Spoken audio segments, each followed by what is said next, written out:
Okay, we are going to talk about Hook. Hook. Hook. Hook. Hook. Hook. Hook. You know it's supposed to be Richard Attenborough? Give us the hook. Really? Yes. I think you would have been great. I would have killed to see him even crazier. Yeah, a lot of people see my review of it and they know I'm kind of positive to it, even though there's a lot of stuff to make fun of. It's just... It's not a bad movie, it's just inconsistent. I hate the kids, with the exception of Bosco, of course. Who, like, I think I even say it's like, is the one lost boy everybody can agree on. Like, even people don't like the movie. It's like, Rufio's awesome. Like, everybody fucking loves Rufio. You man! You stupid man! Yeah, you all know the story. Robin Williams is a grown-up Peter Pan, goes back to Neverland. First of all, great concept. I think it's a great concept. What if, when they first showed the trailer, it just had the words like, what if Peter Pan grew up? I'm like, that's fascinating. And I love the fact that they don't ignore like the psychological like repression and kind of the what he's put away and tried to forget and what he's trying to hold on to and how much he actually really wants to grow up, maybe to forget the childhood. Like, it's actually a fascinating study. That's right. You're Peter Pan. Mora! You're having a breakdown. Yeah, and it's one of those things where it's like, some stuff is, like a little corny, like, ooh, a lawyer joke, yeah. And like I said, most of the kids... Peter, you've become a pirate. Yeah, some of that stuff is like fucking hammer on the head. But yeah, it's not... The only other aspect I think is really like just super lame. The whole last act is a little much for me. The last third is where I lose it too. Yeah, which it's I'm like... actually with it. Strangely enough, I'm most with the movie until he becomes Peter Pan. Yeah. That's the problem I have with the movie. I am actually all over this film until he becomes Peter Pan. And the first time he becomes Peter Pan, I'm fine with that. Him flying over, I like him not remembering too. Yeah, I like it's him such having a to be brought back. it's such a great Robin Williams moment because he always sold to that sort of enthusiastic joy in him flying and him standing there drawing the line in the sand and all the Lost Boys coming over and then Dante Bosco somehow seriously delivering the line, "You are Pan." Like that, well, that was kind of cheesy, but I mean, that's all fine, and it's like right there at that moment after he says "You are the Pan" and he crows. Right after that, the movie just kind of slides away to me. Like, I almost, like, if it's on television, I'll actually just kind of start flipping the channels. Yeah, like that's where, we need a big sword fight, and I like that, killing off characters, and stuff like that, but there's something to, it's like, then it's kind of like, It turns into Spielberg schlock. Yeah, it's like, we're a kid's film now. Actually, you know what? It goes from Spielberg to Spielberg. We go from kind of a nice mix of adult and kid-friendly stuff, like a decent balance. Like, to a G-rated film. Yeah, to the Disney climax of, like, every anime film in the 90s. To a G-rated film that yet somehow totally just kills a character. And the best character in the fucking movie.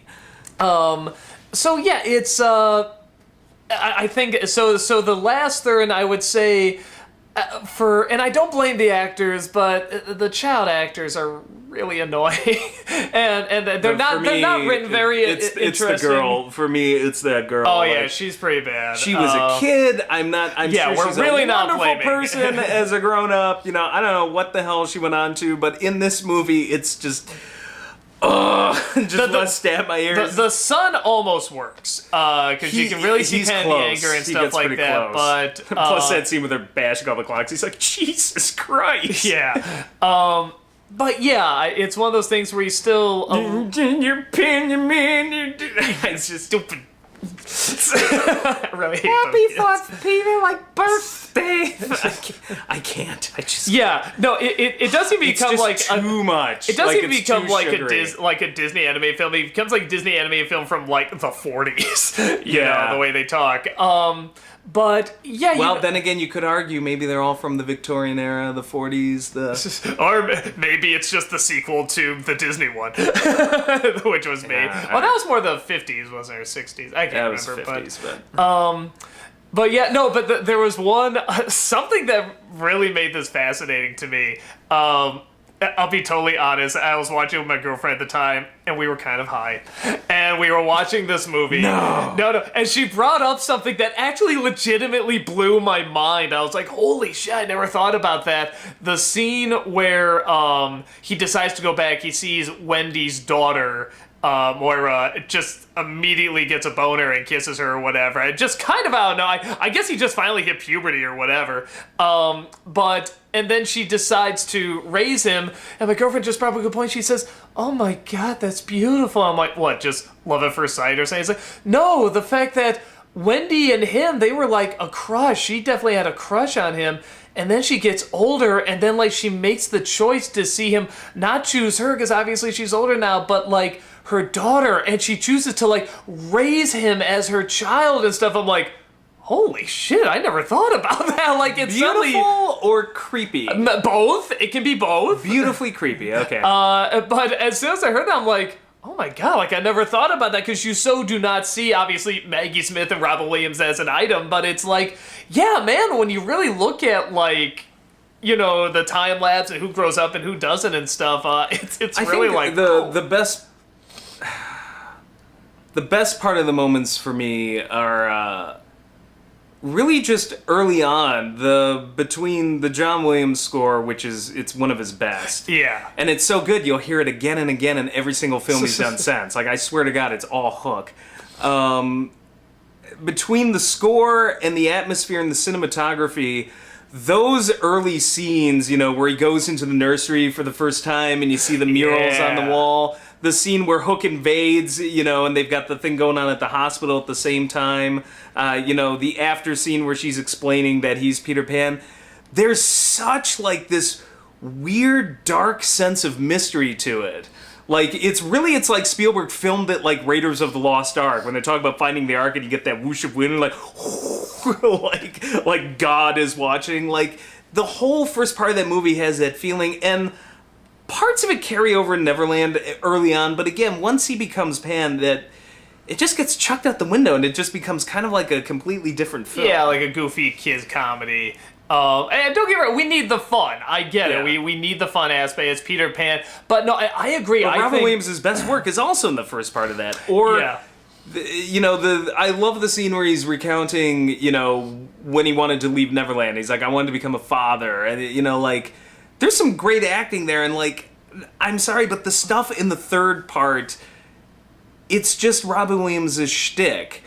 And, like, had Robin Williams never done that before, I'd probably been like, oh, wow. Well, it's just, it's Mork and Mindy. It's like every single thing we've seen. I'm like, okay, so we went from a really good Robin Williams performance that was really interesting and doing different things, too, and back to the shtick. You know, and I'll make a little bit of an argument, too. And I'm not blaming Williams for that. I get the feeling that's what they wanted. So. Well, and I'll make a little bit of the argument, too, that when he decides to be a kid again... Okay, imagine that last third, that Robin Williams there. Imagine he's not an adult. Imagine you just were told, like, you know, whatever, he's 30 years younger or something like that, you know, and this is Peter Pan. Would you believe that's Peter Pan? I wouldn't. I believe this is a guy going around trying to really energetic, and I'm a kid, hoo-hee-ha-ha. Well, it's that first scene with Tinkerbell. It's like, yeah, and then the Wendy lady flicked the thermometer. I'm like, shut up! Like, this is terrible. Like, there's definitely this wild child aspect you want to capture, but he's way too much like, I'm goofy, I'm silly, ha-ha-ha, where there's definitely, like, this sort of dark, even kind of blood-hungry aspect of Peter Pan in the original story. Yeah, I always felt that Peter Pan was more like the awkward early teen years, like, and Robin Williams plays it like, what was that movie, I Am Jack? Or yeah, just Jack. I think it was like I Am Sam. Playing it like Jack. Like, and I'm like, no, Peter Pan shouldn't be like a 10-year-old. There should be that kind of crazed young teenage sort of angst of, like, you know, a wild child, but he's still a leader somehow, and I never fully got that from, you know, the performance in the third part. I'm just like, well, he's acting like not even a 10-year-old. Like, some of those scenes, I'm like, this feels like a 6-year-old's rant. Like, yeah, or no, an adult trying to pretend to be a kid, which on the one hand, you could argue, Well, that's what he is. He's trying to go back, and the part where he's like, he doesn't remember even that he has kids and stuff like that, I can kind of buy that, because it's like such a relapse. I can buy that a little bit. You know what it is? Okay, here's the problem. The first part of the film did such a good job of setting up the mystery and everything that there's that key scene where Maggie Smith opens, the book and is like, here to tell you about who you really are, Peter. And she opens the book and there's this image of him, like, doing the whole pose and everything. And, like, the music's all kind of creepy and like, I'm like, okay, that's like mystical and like, there was sort of an intimidating presence to that picture. And it's like, oh, this is what we were building up to. And then when you see Robin Williams later in the movie, I'm just like, I don't know why Hook would have been scared of this guy. Like, he just kind of seems like a little nut. Like, I think there's something to, there is a dark edge that I'm not saying none of the Peter Pans ever get, none of the versions. I think actually a lot do. But there's still something missing to Peter himself, where it's like they never quite get just how, like, kind of like you said, there's the authority, but there's also sort of a dark craziness to him too. This is a kid that says, it's like, I don't want to grow up, I'm going to run away. And I know it's like, oh, but no kids talking about running away. This kid actually fucking did it. Yeah. And it's like, he's got to be a little nuts, but there's also got to be this authority of like, no, I got my plan. No, I'll tell you, fuck, I just realized. He should have been like fucking Rufio, that's what I'm thinking of. Maybe not quite the edge that Rufio had, but more closer to Rufio than Jack. Mm-hmm. From that movie, maybe a bit more playful than Rufio, but a bit more playful, but that same, The best Peter Pan I ever saw a version of it, which sadly I don't think it's on DVD, and it should be. It was so good. They made a show for Fox. It was called Fox's Peter Pan and the Pirates. By God, was amazing. Every time I saw that show, I'm like, this is Peter Pan. With everything. Tim Curry as Captain Hook. Yeah, I mean, you got Tim Curry as Captain Hook, genius, and all the characters were just like pitch perfect. Like, and this is just a continuing story. And that's the thing. I think that's what's missing, is that I don't get competent out of Robin Williams' Pan. I got that more. I mean, he's kind of incompetent because he's learning the ropes, but I kind of got somebody trying, but it's like somehow they chucked the competence away. He's like, oh, he's just like some kid. Whereas the Peter Pan and the Pirates, I got competence. Yeah, he was nutsy, but he was confident, he was cocky, and it's like, you just followed him because he had no fear. I don't know if I should mention this because it'll destroy your image of Peter Pan forever, but if you want a great interpretation of Peter Pan along the dark, and I mean fucking darker than Rufio's side, watch Once Upon a Time, because they had a season with Peter Pan. It's probably my favorite season just because they took a concept and went so dark with it. And like Peter Pan's like holding Wendy hostage and like is working the brothers against each other. It's freaking amazing. And I'm like, wow, it's dark. And there's an explanation for it at the end, which I won't give away. But it's like, I didn't need that, but definitely like that Pan in particular, again, just seemed just a little unhinged, but also like somebody who could lead, like somebody that you would follow. Yeah, I think there's this idea that Peter Pan is, such this magical fantasy and this wonderful idea, a child that'll never grow up and can fly as in this magic land and stuff, and that's all great, but there has always been this dark edge to him as well that some versions miss. I'll put it this way, can you imagine the 1950s version of Peter Pan going, oh, are you sick? Well, one time the Wendy lady put the thermometer on.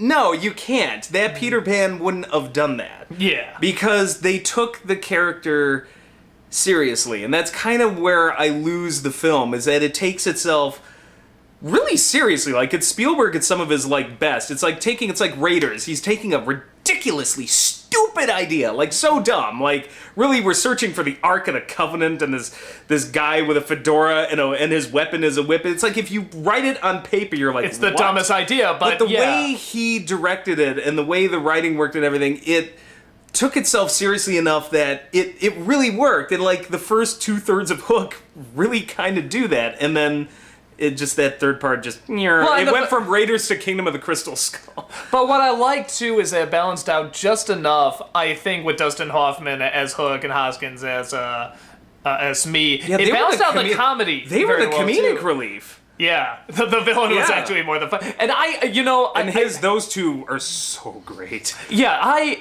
He's a great Hook. He really was. I mean, try to stop me, Smee. Don't try to stop me. It was the perfect amount of over the top. I thought it was a legitimately good British accent that he did. And yeah, I just really love that version of Hook. I can't say it's my absolute favorite. I probably would say Tim Curry's my favorite one, but he's up there. And he's Bob Hoskins just a great Smee because he looks like Smee for one thing. Yeah. Smee, what about Smee? Smee. Yeah, I like that they play up the ego too. There's gotta be a red carpet for him and stuff like that. So they still have the comedic aspect to it as well. But yeah, because there's a lot of people I think for a while that had like mixed feelings, mostly lean towards the negative of this movie, and now I think over time people have come around, like, whether the nostalgia factor or whatever, of really liking this film. I think we realize. I think I'm still half and half. I lean towards the positive. I went through a phase where when I first saw it, I'm like, that was all right. Like, we went to a school field trip.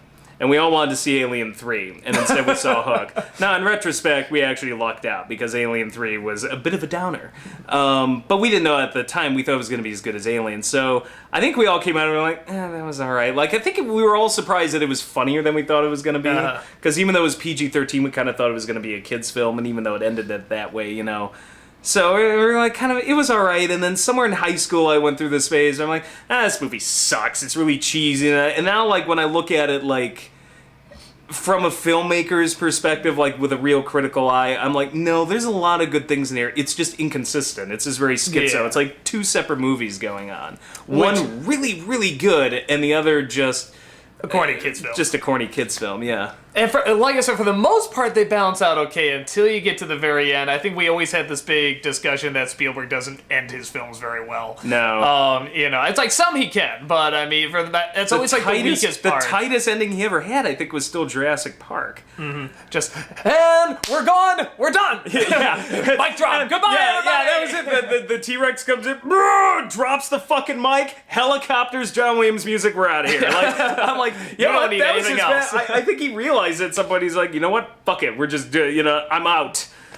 So same thing with the Jones, the third one. It's like as soon as you got like you saw everything you need to see. It's just like and exit, and you're just done. It's the Rocky ending. Just end on the highest note. Raiders had a good ending too. He can end it good, but it's not consistently well. Yeah. So, but yeah. So I still really like the flick. I like I really like that they dived into the psychology of this grown-up Peter Pan. I think it's something that I was watching the Siskel and Ebert review of it, and they were saying, I wonder why Spielberg just didn't do Peter Pan. Why didn't he just tell the story of Peter Pan?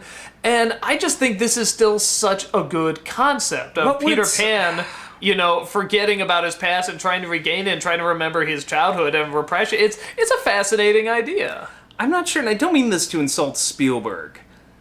I'm not sure what he would have added to Peter Pan that we didn't already see before. Like, if you're gonna do something like Peter Pan, have a reason for it. Like... yeah, and this seemed like a reason, like, to sort of tell, like, this kind of an interesting sort of... And I like that concept. Did he do it perfectly? No. But I like the idea of doing something different with it better than just like, oh, well, we should have just done Peter Pan. I'm like, we've got a million versions of Peter Pan. And there's still... we already had... I mean, Peter Pan and the Pirates had already been out by the time that film ran. I'm pretty sure. That was like 90, maybe, so... Yeah, I've never seen, like I said, the closest definitive Pan I've seen is the one that didn't even really follow... the book. It made up its own stories with the TV show, the Fox's Peter Pan, the Pirates. All the other ones, even the ones I like I like the Disney one, and Hook is like a spinoff or whatever. But I felt like none of them ever quite got the definitive story. A perfect mix of like good pacing and good fantasy and good dark and good bright and good comedy, good drama. None of them ever quite got it totally 100% like what I feel the book was trying to do. And I don't know, maybe it's still out there. I don't think this new, whatever this prequel, this Panquill with Hugh Jackman, I don't think that's going to be it, but you never know, might be good. Who knows? Yeah, but I'd be lying if I said I wouldn't like to see a definitive version that's like, ooh, like that was it. Like they tried it I want to say... I'm not sure I would give it to Spielberg. I'm No. not sure that's the right choice. I don't think it's the right choice either. I don't know who the right choice would be. But if they I think in some ways Hook is the reason why, because he never could mesh the kids' film and the adult film together. There was like a disconnect. So I'm not sure he's the one, like, if you want a definitive version, I don't know who I would pick. But they tried one a while ago. I forget when it came out. I want to say mid-2000s. And it wasn't awful. It wasn't good. It definitely tried to do stuff closer to the book, but it was just a little too jumbled. And I did like Hugo. Maybe Martin Scorsese could do it. You could have two kids' films under it. Actually, I'd be down for that. I think it'd be pretty cool to see. But it's kind of like Huck Finn as well. It's like we all know the book, but we have yet to have like that definitive movie. Like the closest we have. Are you saying the Elijah Wood version isn't the definitive version? The Elijah Wood was great in that movie, but it's not the definitive version. Pete from Pete shouting, "Go for the glory, Huck!" Come on, dude. I actually do not dislike that film, but it's not Huck Finn. Huck Finn is like, holy shit, the mega, oh my god, book. Disney's Huck Finn. Yeah, but it's not as bad as you would think. It's better than Tom and Huck. Remember that? The Jonathan Taylor Thomas movie. Oh god, I forgot about that. Oh my god. Yeah. But actually, the funny thing about Huck Finn is I'm just like, Elijah Wood's in it. I'm like, he looks the exact same age he does now. Yeah, we just watch over the garden wall this interview. I'm just like, yeah, just give Huck a little bit of a mustache. It's pretty much the same. That dude's gonna look 21 for the rest of his life. But we're getting off track. So yeah, I still like just the like movie. Dante Bosco. Yes, There, I brought it back. So very well drinking done. the unicorn blood to keep himself young. But yeah, I still really enjoy the movie. There's some parts that are too corny for me, but I think the good aspects are just too strong and too creative. The standouts are Robin Williams, obviously. The first 2/3 in particular. I'm not a fan much of the last third. Dustin Hoffman and Bob Hoskins, and then of course Dante Bosco. Yeah, I mean, it's hands down the best of the Lost Boys. Who was Boys. 30 when he filmed that? Yeah, actually, Dante Bosco was 45 when he filmed that. Yeah, Most people don't know that. Yeah, I like the Maggie Smith is really good. And yeah, she is good. I like the boy enough. I think he did a passable job. I thought he was believable. That girl, no. It's the way. Mommy, there's something about this very shouty and I'm cute. The cute one. Yeah, it's like Dot. I'm the cute one. Like, and then the other Lost Boys were kind of similar. Most of them just kind of blend into one like kind of awkward child performance. If you want a fun opinion, ask Brad's opinion of the film. Brad Jones. Oh, what does Brad have to say? Oh, he hates it. He's like, I'm totally on the side of the fucking father in this film. He is a lawyer. He's trying to get this goddamn orphanage off the ground and everything. Shut the fuck up, you kids. Like, he's really like, oh, I hate that movie. Okay, ask him yourself. I'm kind of like just sprouting words and stuff like that. Some people are just gonna like launch into Brad. Yeah, it's just like, hey, I got some interesting emails here, buddy. You wouldn't know anything about this, would you? What the fuck, dude? I thought that was between you and me.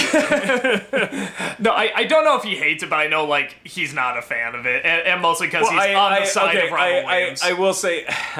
I will say this, I don't disagree with Brad's assessment early on. For me, it's when the kid's throwing the baseball in the plane. I'm like, fucking prick. Will you not get the fuck off? And I was a kid when I saw them. I was about... yeah, we wouldn't be able to get away with that. Yeah, I was 12 years old when I saw the movie, and I'm like, dude, even I wouldn't fucking do that. Like, that's just douchey ass. So, I'm kind of with Brad on that. I'm like... Yeah, and he's like trying to get an orphanage off the ground. There's this big deal, and like they're freaking insane. Now, here's the only thing that always did bother me about that scene is, and the one thing in the kid's defense is, yeah, they're being insane, but like, why didn't Robin Williams just go to another room? Yeah, that's a big freaking house. It's like, will you kids shut up? Like, or I could go to the other room. So. No, it definitely still like have negative aspects of it, but I think the positive ones are just too good. And I would also argue the one last thing, the art direction and set design. I know Siskel and Ebert complain about that. Well, it always look like a set, and I'm like, yeah, but I kind of want that. No, you know what it is? Suppose the whole Neverland looks like a painting. It's a CGI painting from the top, meant to look like a painting, like something out of What Dreams May Come. And I'm like, the set pieces should kind of match that. It should have that storybook quality feeling, and I'm completely Well, fine and the funny with thing now we're praying for sets in movies because we see Oh, so much God, CG. yeah. Now it's like, oh, that shit's really there. When you get this tracking shot that shows like the entire set, it's like it's really fucking I wonder there. if Siskel and Ebert were alive today, if now they would be complaining Yeah, about just it. like, And oh, they man. all look CG, the sets, because I'm with you. I'm just like, I pray for real sets. Everything now is just like fucking guys in frog suits in front of green screens, and I'm just like, can we please just build something? I give Peter Jackson that credit. At least in Lord of the Rings. I thought there was more CGI probably than necessary in Hobbit, but at least in Lord of the Rings, I'm just like, hey, real sets. Yeah. Like, he built these things, and he built the bigature models, and you don't have to CGI the whole thing. So, yeah, that's about it, and we'll see you next time on Our Real Thoughts. Take care.